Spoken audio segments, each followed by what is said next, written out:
everybody, happy Sunday, fun day. So I'm in the kitchen and my oven is on. It's hot. I picked a really hot day to be cooking for sure, and baking. I got my oven on, all my burners have been going all day. So what I made was a really nice macaroni and cheese. And earlier this week on Thursday I made Paula, Deen, Bobby's favorite goulash. And I said I'm going to flip that into another meal. And this is how I'm going to do it. I cooked up some broccoli last night. Half of this is going to be a broccoli and macaroni and cheese. Oh, that's why. It's still on. And half of it, I was like, why is this drying out on me? Because the burner's still on. But it'll be fine. Just add a little cream to it. Whenever your macaroni and cheese gets a little bit dry, if it ends up on a burner like mine just did, with the burner still on, taste it, see if it needs anything. You can put anything in it. Vegetable broth, chicken broth. A little cream goes good though. A little butter and cream and it loosens right up again. So I used a little bit of Velveeta because I had it in the house, and that's kind of the spreadability factor I was going for. The meltability and the taste I was going for. I'd say about not even a third of a cup of Velveeta did I have left. And then I had extra sharp white cheddar. And I had about a third of a cup of mozzarella. And about a quarter of a cup of Parmesan. And I had about a half a cup of extra sharp cheddar, but I only used about a third of a cup of everything. Cooked up my broccoli last night. Made up the rest of my pasta from my goulash, the other half. Made a cheese sauce with a little bit of flour, a little bit of milk, a little bit of garlic, a little bit of turmeric and paprika in there just to give it a little spice and flavor. And that's done. So the rest of my goulash that's in my freezer is going to get mixed into half of this when I decide to flip it again. And that'll freeze up fine. And then over here I have three beautiful chicken thighs that are going to come out and be torn apart any minute. I'm just waiting for the meat to just fall off the bone. And I decided to make Chef Annie Burrell's soulful chicken soup, where she uses the thighs, the dark meat, and the drumsticks. And her kind of like secret ingredients at the end are lemon, nutmeg, and crushed hot pepper. And it just brings it all together.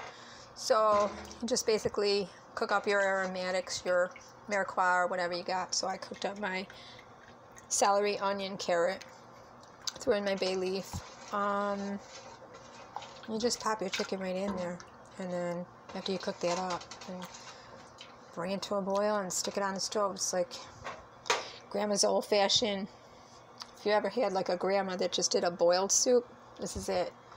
Just cover that, let it come to a boil, skim it off, and then skim off all the gunk, the foam that comes to the top, and all the little tiny chitlin things. But that's some of my parsley and my celery leaves. I always throw my parsley in at the end, my celery leaves in at the end. I make it exactly the way my mother's mother, my Grandma Rose, made it.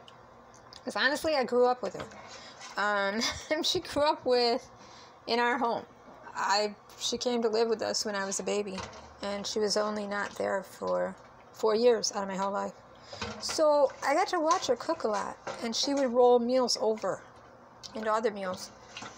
And the way she made her chicken soup was just this way. And same way Annie Burrell makes it. Only she would put a little nutmeg in it, you guys. She would. Same thing. A little cinnamon, a little nutmeg wet and everything. And she would do a little thing at the end to kind of give it a little more substance. When she would cook her pasta on the side, and after she deboned her chicken, she would sometimes, when she wanted to roll over her chicken soup into a second batch, she would just dunk her tablespoon in her those little tiny jars of tomato paste, and she would do it, color her water. It's Grandma Rose, my mom's mom.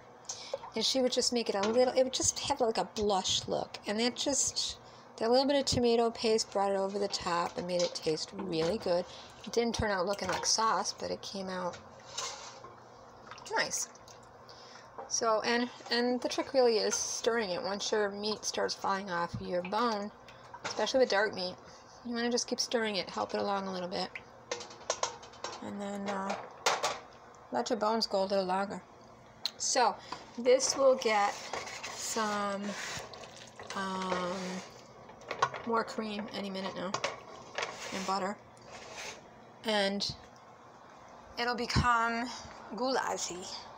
And then I made a video earlier, so I won't talk too much about it, but these came out lovely, and they're banana, pineapple, dark chocolate, coconut, oatmeal cookies. So it's like tropical vacation in your mouth and tummy. Yep. Little bite of sunshine. Really nice.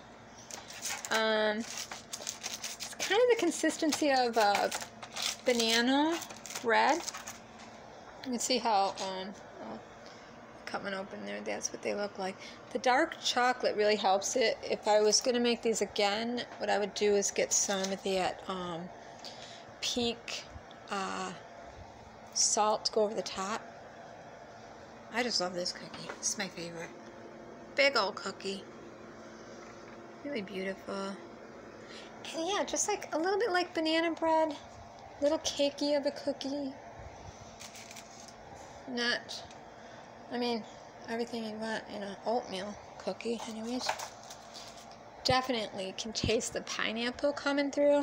And with the dark chocolate, it's just a nice contrast, especially with the coconut and the dark chocolate. So that's what I got going on here.